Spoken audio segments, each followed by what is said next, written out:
Salut à tous, c'est l'Éradicateur qui vous parle et dans cette vidéo nous allons parler du Misk Hull A, l'un des nouveaux vaisseaux qui sortira ce trimestre, et nous avons ici le tout premier vaisseau d'une série de 5, le Hull A étant l'entrée de gamme. C'est un petit vaisseau auquel nous avons affaire, à savoir qu'il fait seulement 22 mètres de long pour 4 mètres de haut et 3 mètres de large, assez petit pour pouvoir atterrir partout, même avec ses panneaux de cargo en mode étendu, ce qui fait qu'il est unique dans la gamme des Hull et cela s'avérera être bien pratique dans 3 mois quand le système de cargo sera modifié pour inclure physiquement les conteneurs de marchandises qu'il faudra manuellement poser sur ou dans les vaisseaux. Ce sera vraiment un bel avantage pour faire la navette par exemple entre les stations en orbite et les spatioports en surface. Bon, on a eu un petit bug de collision, là c'est pas très grave, hein, les bugs de géométrie je veux dire.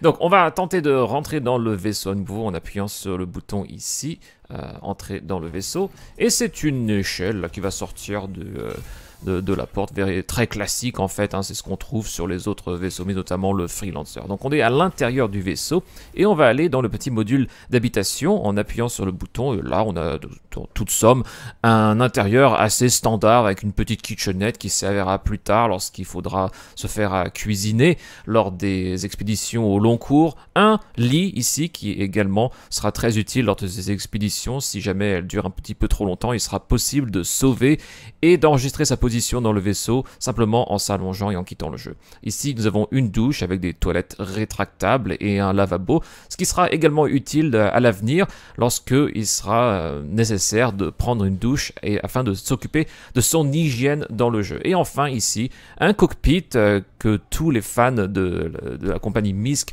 pourront reconnaître, hein, c'est très standard, ça nous fait penser un petit peu à ce qu'il y a dans le Starfarer ou le Freelancer, donc il n'y a rien de spécial. Mais ce que j'aime beaucoup ici, c'est que la visibilité est assez claire. On n'est pas la vitre, la canopée n'est vraiment pas très éloignée, ce qui améliore beaucoup la visibilité, ce qui n'est pas le cas forcément dans par exemple un Starfarer ou un Freelancer. Donc déjà là c'est un avantage. Ce que j'aime beaucoup aussi, c'est qu'il est possible d'appuyer sur tous les boutons. Donc si vous êtes un fan d'immersion et que vous ne voulez pas toucher sur votre clavier pour pouvoir actionner les boutons, vous pouvez utiliser la souris et toucher un petit peu à tout. Ça, c'est vraiment fantastique. Allez, c'est parti, on décolle, et avec la 3.17, on a maintenant la possibilité d'assigner une touche pour contacter le contrôleur aérien au lieu d'aller dans le Mobiglass et chercher un peu partout pour le trouver. Ça fait gagner du temps, et surtout lorsqu'on n'a pas beaucoup de temps pour faire cette manip, ça donne un peu de quiétude, et donc on apprécie. Comme vous pouvez le voir, nous sommes à Lorville et il fait nuit. Il va donc être difficile d'apercevoir et d'apprécier les nuages volumétriques autour de la planète Hurston qui nous viennent avec la dernière mise à jour. Mais par contre, on va s'intéresser aux performances du Hull A qui sont médiocres, hein, pour ne pas dire franchement mauvaises. Mais bon, en attendant, c'est pas une surprise, hein. Le Hull A, c'est un camion de l'espace, et un camion, ça fait pas les 24 heures du Mans, enfin, quoique, hein. Donc, on va pas s'attendre à battre des records non plus avec le Hull A, hein. Néanmoins, on notera qu'il est possible d'activer la post-combustion assez longtemps, ce qui permet d'atteindre des vitesses plutôt convenables, hein. On partait de 50 mètres par seconde, et on arrive aux alentours de 200 mètres par seconde pour une sortie de la basse atmosphère en un peu moins de 50 secondes, ce qui n'est pas si mal que ça. Mais le Hull A, c'est avant tout le précurseur d'une technologie que l'on attendait depuis longtemps dans Star Citizen, et ce sont les panneaux de cargo rétractables. Et en actionnant une petite manette dans le cockpit, hop, on peut voir en activant la vue extérieure, F4 pour ceux qui ne savent pas, cette magnifique animation qui a donné tant de migraines aux développeurs du jeu à concevoir et à mettre en œuvre. Et oui, il faut savoir que cela fait des années que le grand frère du Hull A, le Hull C, est dans un état quasi prêt, et faire marcher cette animation est précisément ce qui manquait à la série pour pouvoir l'implémenter dans le jeu. Le fait de pouvoir l'observer en pensant à toutes ces années d'attente et de rumeurs, eh bien, ça fait un petit quelque chose, je dois dire. Bon, ce qui fait un petit quelque chose aussi, ce sont tous les problèmes que l'on rencontre dans cette phase de test de la 3.17, qui est vraiment l'une des plus difficiles que l'on ait pu voir depuis très longtemps. On a notamment de gros problèmes de chargement d'entités.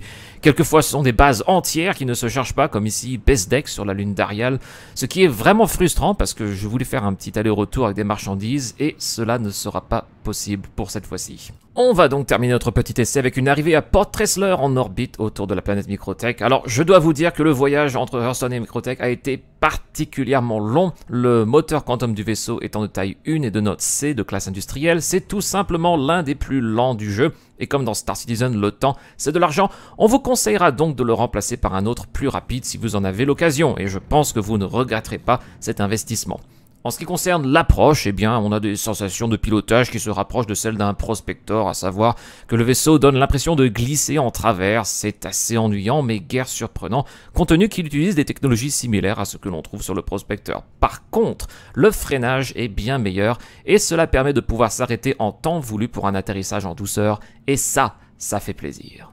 Et voilà, c'est tout ce qu'il y avait à dire sur le Hull A pour l'instant. On refera un autre essai une fois que la phase de test sera plus stable, histoire de voir comment se déroule un aller-retour commercial avec le vaisseau. En ce qui me concerne, c'est ma première vidéo en français, la première vidéo de cette chaîne qui est ma troisième chaîne après celle que j'ai commencée il y a 4 ans en anglais et ma deuxième chaîne qui parle de l'industrie du jeu vidéo en général. Et ça faisait longtemps que je voulais créer du contenu en français. C'est maintenant chose faite. En espérant que ce petit documentaire vous ait plu, je vous serais très reconnaissant si vous pourriez lever le pouce. Ça aide beaucoup au début d'une chaîne. Et n'hésitez pas à vous abonner si vous voulez en voir plus. Je compte traduire l'ensemble de mes vidéos. Donc vous aurez l'assurance d'être servi de ce côté-là. Je vous souhaite une très bonne journée. C'était l'Éradicateur. Salut à tous!